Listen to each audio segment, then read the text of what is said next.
In today's video, I am going to teach you how to add subscribers to Mailerlite. To get started, open your Mailerlite dashboard. This is the main screen where you manage your email marketing account. From here, look for the Subscribers tab in the main navigation and click it. The Subscribers area is where you will view your contacts, organize them, and bring new people into your account. Once you are on the Subscribers page, find the button labeled Add Subscribers and click it. This opens the options for adding new contacts. Since we are bringing in a list you already have saved on your computer, select the option that says Import from CSV or TXT file. A CSV file is the most common format for contact lists, and it works well for importing emails and other fields like names. Next, upload your file. Choose the CSV or TXT file you want to import, and wait a moment for Mailerlite to process it.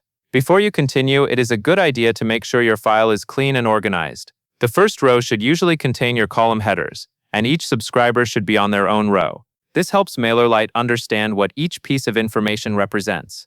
After your file is uploaded, you will map your columns. This is where you match the columns from your file to the correct fields in Mailerlite.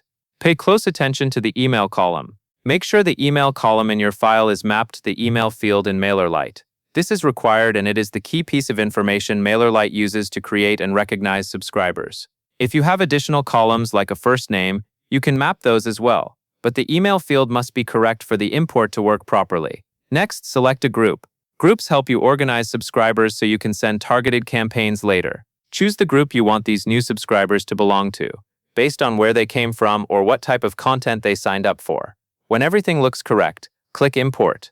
Mailerlite will begin importing your subscribers into the selected group. Give it a moment to finish, especially if your list is large. And that is all there is to it.